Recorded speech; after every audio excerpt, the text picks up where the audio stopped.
عربی زبان بہت ضروری ہے۔ ابھی جس طرح ذکر ہو رہا تھا ہماری ساتھی ڈاکٹر فاطمہ نے بھی ذکر کیا کہ ڈاکٹر صاحب تھے اور وہ 60 سال کے بعد جس چیز کو دیکھ رہے تھے، یہ خوش آئند ضرور ہے، لیکن ہمارے معاشرے میں یہ ہم ٹرینڈ دیکھتے ہیں کہ عام طور پہ تھوڑا جب آپ تمام ذمہ داریوں سے فارغ ہو جاتے ہیں تو پھر آپ دین کی طرف آنے کی کوشش کرتے ہیں، اس کی توجہ لگاتے ہیں۔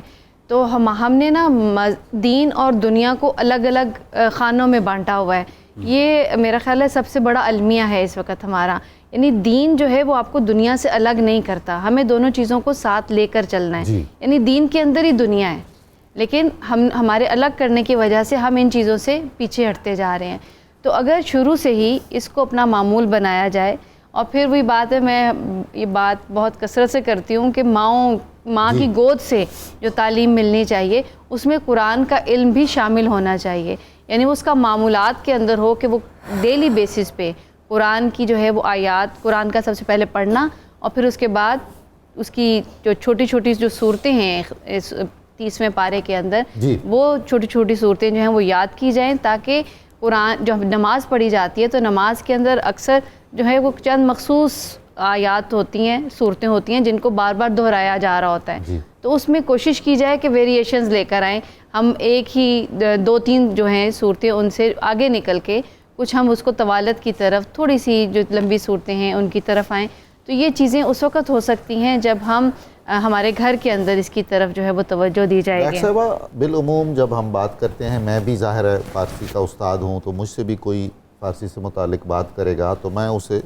کہوں گا کہ بھائی آپ سب سے پہلے کئی برس فارسی زبان پڑھیں، تو وہ بہت اچھی بات ہے اور درست طریقہ ہے، یعنی عربی سیکھنی چاہیے، عربی قواعد و ضوابط آنے چاہیے، صرف اور نحو کا علم ہو، زبان عربی سے آشنائی ہو، اور بالکل وہ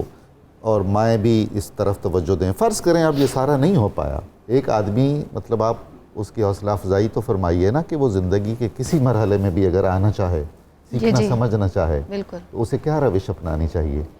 اسے ہم اگر کہیں کہ بھئی آپ پہلے عربی پڑھیں تو شاید دشوار ہو، کیونکہ عربی کوئی آسان تھوڑی ہے کہ چند دنوں میں آ جائے گی۔ ڈاکٹر صاحب، ہم اصل میں ایک لحاظ سے خوش قسمت بھی ہیں، اور وہی خوش قسمتی ہماری تھوڑی بدقسمتی کی وجہ بھی ہے کہ ہماری مادری زبان جو ہے وہ اردو ہے، اور اردو کے ہوتے ہوئے ہم جب عربی پڑھتے ہیں یا قرآن پڑھتے ہیں، اس میں ہمیں بہت سارے الفاظ ایسے بکثرت سنائی دیتے ہیں اس کو کہ ہم مشترک ہیں، اور ہم اس کا وہی معنی جو ہے وہ سمجھتے ہیں کہ ہاں جی یہ اس لفظ کا تو مجھے مطلب پتہ ہے، لیکن قرآن کے اندر اس لفظ کا معنی جو ہے وہ مختلف ہوتا ہے۔ یعنی اس چیز نے ہمیں ایک طرف سے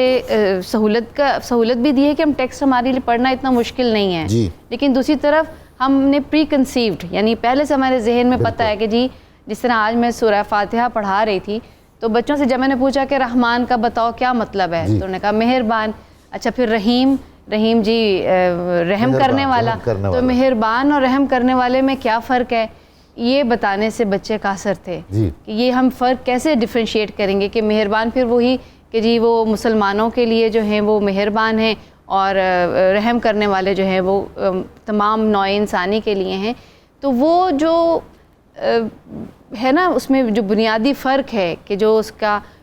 فالان ہے، فالان کا وزن ہے، یہ تھوڑی ٹیکنیکل سی بات ہو جائے گی کہ جی اس میں ایک مبالغہ پایا جا رہا ہے۔ وہ اللہ تعالیٰ کی ذات اس وقت رحمان ہوتی ہے جب بندے کو شدید ضرورت ہوتی ہے، اس کی رحمت جوش میں آتی ہے تو وہ رحمان ہے، بندے کی کہہ لیں اضطراری کیفیت میں جب اس کے مدد کرتا ہے، اور جب پھر وہ مدد اس کی کر دیتا ہے اس کے بعد اس مدد کو، اس رحمت کو ترک نہیں کرتا بلکہ اس کو جاری رکھتا ہے، تو وہ رحیمیت ہے۔ اور سورہ فاتحہ وہ سورہ ہے کہ جس کو ہم اپنی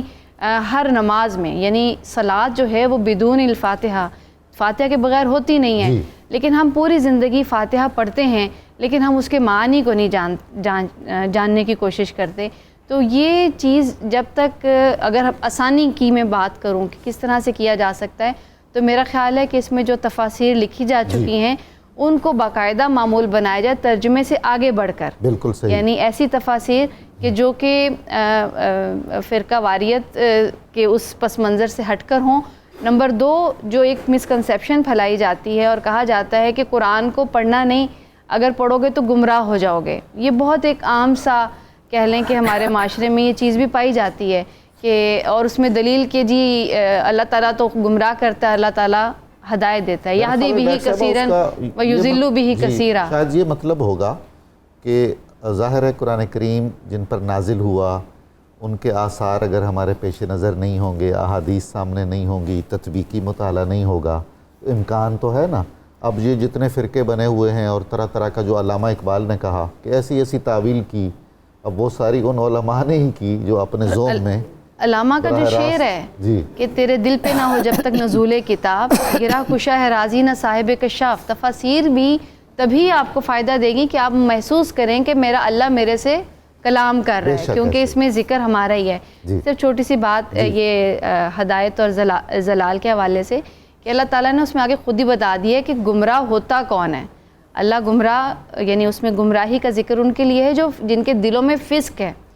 ما یضل بہ الا الفاسقین، لیکن اس کو دلیل بنا دینا کہ اگر خود پڑھو گے تو گمراہ ہو جاؤ گے، ایسا کچھ نہیں ہے۔ خود پڑھیں گے، جدوجہد کریں گے، کوشش کریں گے، اللہ تعالیٰ اس میں، اللہ تعالیٰ کہتے ہیں ایک قدم میری طرف آؤ میں تمہاری طرف برکت ہوگی، 70 قدم آگے بڑھ کر آؤں گا، 10 قدم آگے بڑھ کر آؤں گا۔ تو پہلی کوشش ہماری طرف سے ہوگی، اللہ تعالیٰ آسانی